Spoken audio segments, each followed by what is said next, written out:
Hi guys, how are you doing? It's your girl Cran K. Good afternoon, which is the time that I woke up, unfortunately, because I couldn't sleep in the night because I'm bombarded by nightmares and I'm just under a lot of attack. I did not think I would come back for part 31, 32, but yummy. Since there is updates, since there are updates, I have to give them on my skincare. You know what? Take it that if I never come back and change my skincare, that nothing happened. There was a tweak, but I'm also here to have a little bit of a conversation about the things I was complaining about yesterday. I tweaked something because in the day, you could tell that when I was delivering yesterday's message where my phone was falling apart all over the show, we hope that the phone is not going to fall apart today. Okay. You will recall during that time that, okay, look, hallelujah, you guys know that I bought a wig, amen. Okay, so don't fuss, alright? Yeah, no, anyway, you could tell that I was a little bit disquieted by the way that my skin was reacting in the morning routine, but I was chuffed really with how my skin was reacting in the evening. Well, I did some research because upon just continuing to look at my skin and I look at it, I was realizing that the glow, the pop that I got from the vitamin C in the morning is not there anymore. I was like, what? Is my product efficacy wreaking havoc? Like, is it not there anymore? And then I was like, I'm not sure. I then made a decision to get deeper into researching what could be the issue, what happened. The one thing that changed, because I was dull. I wasn't getting new acne, we praise the Lord for that. But there was a dullness, and vitamin C is supposed to make you pop up. Okay, yeah, so I made a decision that let me just get deeper, let me not be lazy to read articles, let me actually do proper research instead of just running with the uppermost you know, what is this result on Google when I Google, can I mix vitamin C with niacinamide? Can I mix retinol with niacinamide? Whatever is uppermost on Google that pops up is not so much like the, you know, biblical truth. It is not inerrant. It's just the website whose owners could afford really excellent software.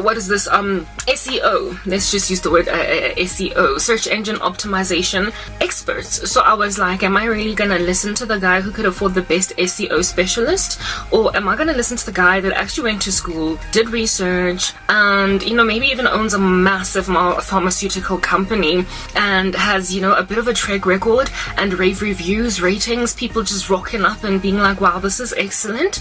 Yeah, how about I follow that guy? So I did better research than what it is that I happened upon. So guys, Google is not your go-to for school research assignments, okay? Unless it's Google Scholar and approved by your university.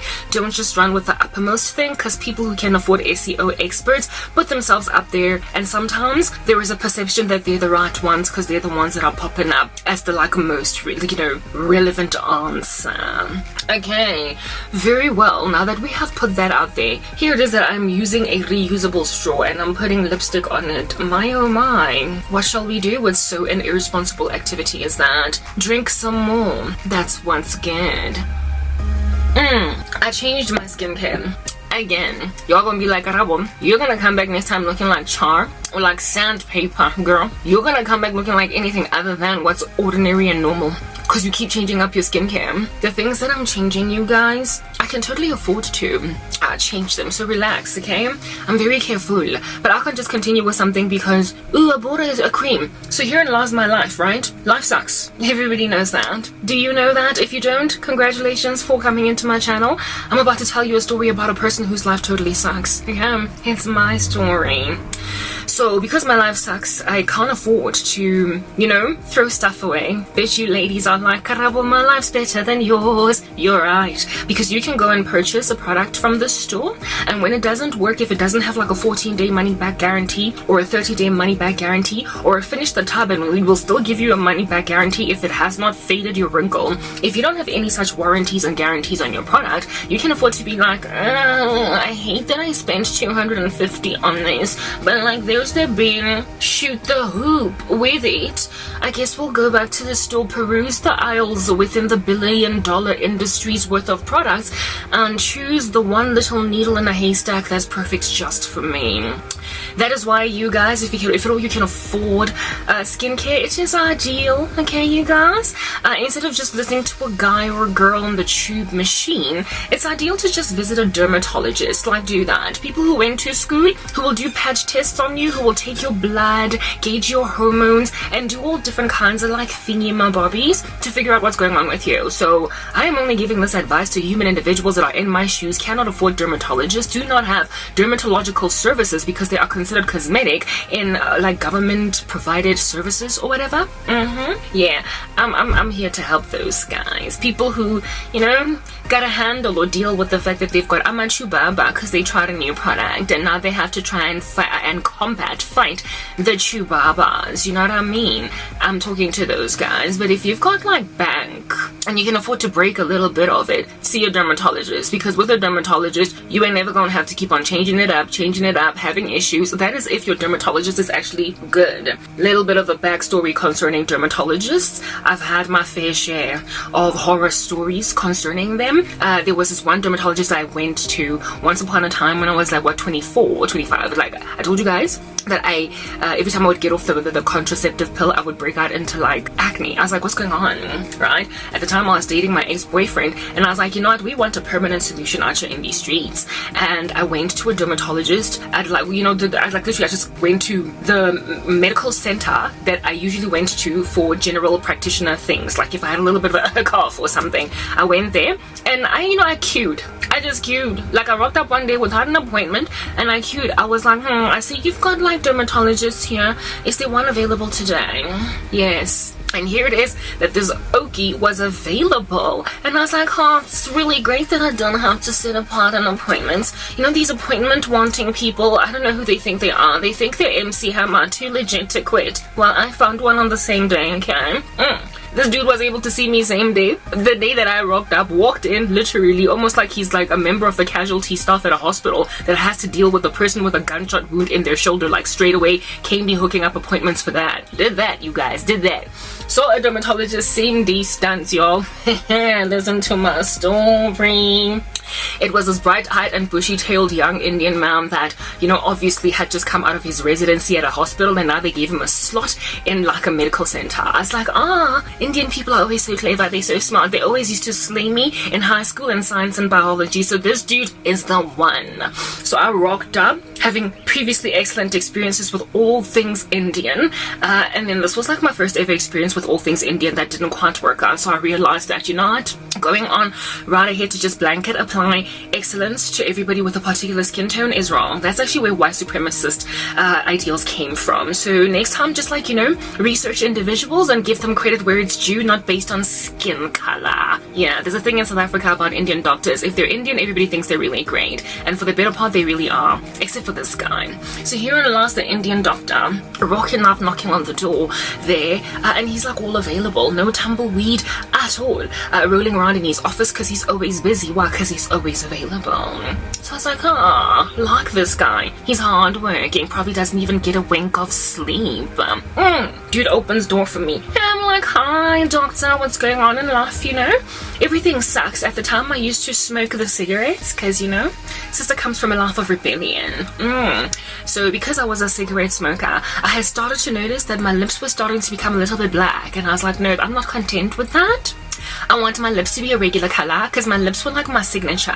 I've got this like natural like lip liner just rolling for me genetically. My mom has those kinds of lips, and I was like, well, I mean, if all of my lips have got like the liner on them, if they're all black, where's my liner gonna show?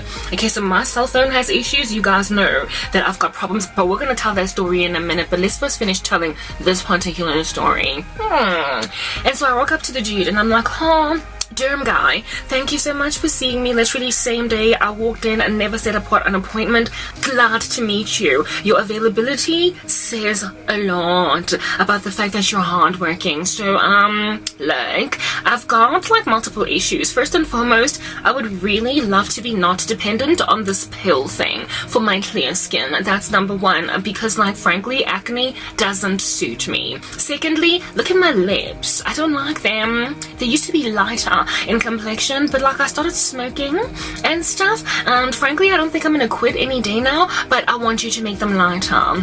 And the derm guy was like, look, I can recommend something for your lips, dear lady, but you're gonna have to quit smoking. I think that was the only sound counsel this guy gave me, because everything else made me fall apart. Everything else.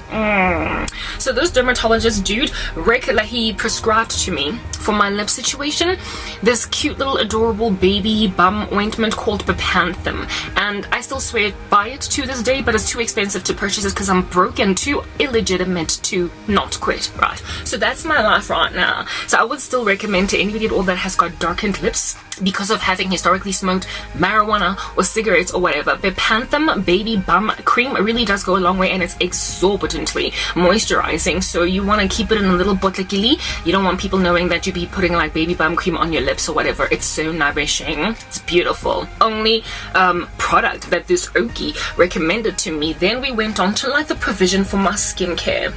Dude took like, you know what, I had listened to a couple of my friends who had been to dermatologists. I had a friend in university, right, who was put on Roaccutane, and when she told me the process of being put on her Roaccutane, I was like, wow, it's so onerous. Anyway, whatever, look, your skin cleared, so I guess I'll take it in my stride. This dude did none of whatever it is that my friend endured, and my friend was from Sandton. So because she was from Sandton, like proper doctors, they can't afford to not be legit. Like, you just literally don't get to have an office space in Sandton and be a little bit like in a rush to finish things, all right? So I'm like chilling in Redwood Medical Center, thinking that I'm gonna get Sandton service same day, walk in, no appointment. Well, we all know how that turned out, as you can tell from my tone. Here in Alaska Caraba in the office, I'm expecting dude to take blood and everything, hey? I'm expecting that I'm gonna walk out of there with like a little bit of a bandage, cause like somebody done taken blood, like, cause that's what happened with my friend and I in varsity. She got blood taken. This dude, alright, just gave me a script like straight off the bat. Let me also explain to you what happened with my friend. She was put on Roaccutane eventually.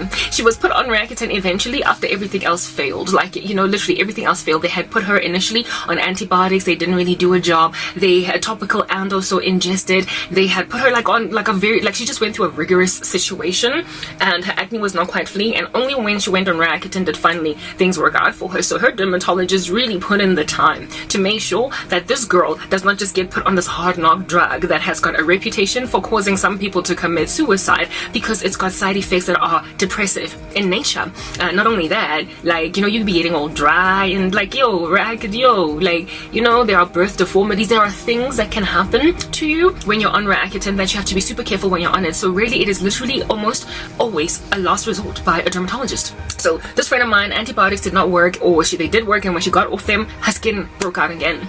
Yeah, so I was expecting this dude to put me on antibiotics because frankly I didn't want to go on Roaccutane. I had heard horror stories about it all the way from when I was still in high school. Roaccutane is well spoken about on the aisles of high schools, by the way, since it's like a problem for adolescents to just break out into all different kinds of acne. So the horror stories I had heard in the aisles in my high school, alongside what it is that my friend had experienced me through her own journey.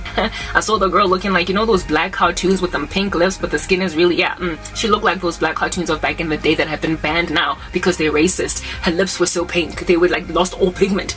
I was like, I don't want to look like you, girl. I'm sorry, you fly and stuff, but not when you're on Roaccutane. I'm too cute, too legit to quit to ever look like you during Roaccutane. So I really did not want to be put on Roaccutane, you guys. I really did not want that. And I thought that since my friend's acne was so horrible, like my friend had bad acne, okay, since hers was so horrible and mine was mild to moderate, I expected this doctor to pretty much put me on antibiotics that will probably work for me in a way that they didn't work for my friend, because my friend's acne was like, you know, one of those cystic kinds. Yeah, I thought that this dude would do that. So basically here it is that I already had a prognosis, and I imagined that it would be converted into a diagnosis by a doctor, and medication would like shortly afterwards follow.